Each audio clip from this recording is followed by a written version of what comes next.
او څلورمه مهمه ذریعه د انسان د زړه د ژوند دپاره دا ډیر درود ویل دي پر رسول الله صلی الله علیه وسلم.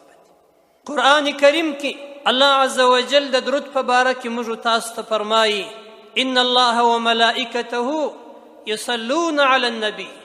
الله عز وجل او دغه ملائکه پر رسول الله صلی الله علیه وسلم درود وایي. یا ایها الذین آمنوا صلوا علیه وسلموا تسلیما.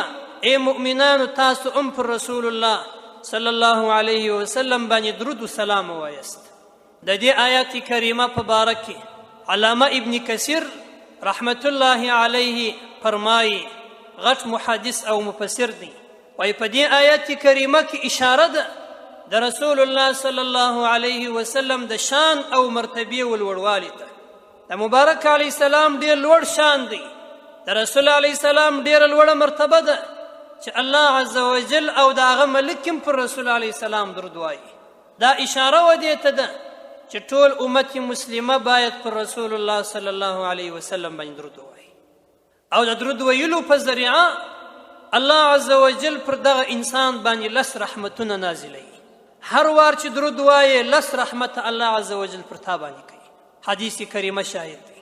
په دې خاطر حضرت اوس ابن اوس رضی الله تعالی عنه یو صحابي دی، یو روایت را نقلوي امام مسلم رحمه الله خپل صحیح کې را نقل کړي. هغه فرمایي وای مشت رسول الله صلی الله علیه وسلم وفرمایل ان افضل ایامکم یوم الجمعه. ستاسو په ورځو کې بهتره ورځ دا د جمعې ورځ ده. فيه خلق آدم، په دې ورځ کې آدم علیه السلام پیدا سوی دی. وفيه قبض، په دې ورځ کې آدم علیه السلام وفات سوی دی. وفيه النفخه وفيه الصعقه، په دغه ورځ کې شپېلۍ هم دواړې وهل کېږي د جمعې په ورځ کې. فاکثروا علی من الصلاة فيه.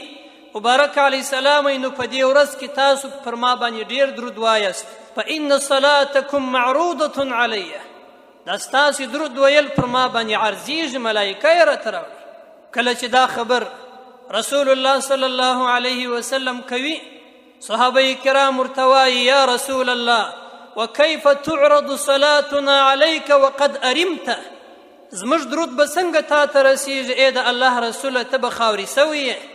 وای رسول الله صلی الله علیه وسلم راته وفرمایل ان الله حرم علی الارض ان تأکل اجساد الانبیاء. الله پر مځکه باندې حرامه کړې ده دا چې دا به د نبیانو جسدونه خاورې کوي او خوري به. ټول انبیا علیهم السلام په مځکو کې روغ رمټ پراته دي، هېڅکله مځکه د نبي جسد نه خوري. او ټول انبیا ژوندي دي په هغه ژوند سره چې د برزخ د ژوند سره مناسب دی. نو رسول علیه الصلاة وسلام ته دا زموږ درودونه ټوله ملائکه رسوي. دغه ډېر درود ویل دا د انسان زړه را ژوندی کوي. دا څلورمه مهمه ذریعه ده.